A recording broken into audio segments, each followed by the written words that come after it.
अब विजय श्रीवास्तव जी, मैं आपसे पूछना चाहूंगी कि क्या यहाँ पर जानबूझकर, अगर दूसरी ज्योति जलती रहती तो दिक्कत क्या थी? जानबूझकर कांग्रेस के शासनकाल के तमाम चिन्हों को मिटाकर अपना नाम चस्पा करने की होड़ है? पिनाज जी, मैं किसी के बीच में नहीं बोलता हूँ जी, और कोई बीच में बोला तो मैं चुप हो जाऊंगा। I will quit. मैं ये पहले बता रहा हूँ। जो भी रिपोर्ट करना हो बाद में करें। पहली बात तो यह है कि 1947 के बाद 1965 तक जॉर्ज पंचम की मूर्ति लगी रही वहां पर। जॉर्ज पंचम की मूर्ति लगी रही वहां पर, और 1972 में जाकर के अमर जवान ज्योति वहां पर जलाई। और आरएसएस के प्रमुख वहां मत्था क्यों टेकते थे? आरएसएस के प्रमुख ने भी वहां मत्था टेका। विवेक, उन्होंने आपकी बात शांति से सुनी। मैं चाहूंगी कि इतना ही सम्मान आप भी उन्हें दें। अब विजय श्रीवास्तव जी पहली बार बोल रहे हैं, उन्होंने सब्र के साथ आपको सुना। वाजपेयी ने वहां पे मत्था नहीं टेका?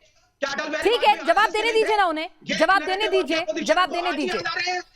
अब विजय श्रीवास्तव जी, बिना पहले कहा था, अगर इनका फेड नहीं करेंगे आई विल नॉट स्पीक। बात यह है कि मुझे मालूम है कि कुछ लोगों को जिन्होंने 1962 में चीन के सैनिकों का साथ दिया था, अपने सैनिकों की शहादत पर उनको कोई दुख नहीं था, कोई कष्ट नहीं था, वो आज कैसे खुश हो सकते हैं? एक बात बताइए कि लगातार सिन्हा साहब ने एक झूठ का पर्दाफाश किया कि लगातार मैंने वो फाइलें पढ़ी हैं जिसमें हमारी ये डिमांड थी, सैनिकों की डिमांड थी कि एक वॉर मेमोरियल, राष्ट्रीय वॉर मेमोरियल बनना चाहिए, नेशनल वॉर मेमोरियल बनना चाहिए, राष्ट्रीय समर स्मारक बनना चाहिए।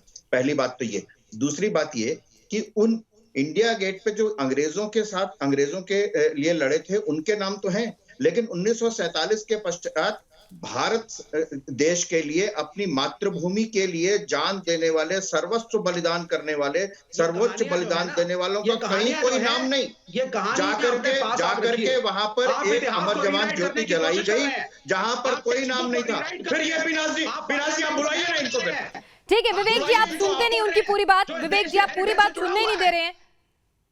ये कई चैनलों से भगा दिया जाता है इसको। उन्होंने आपको पूरी जगह सुना ना, पूरी तरह से सुना ना?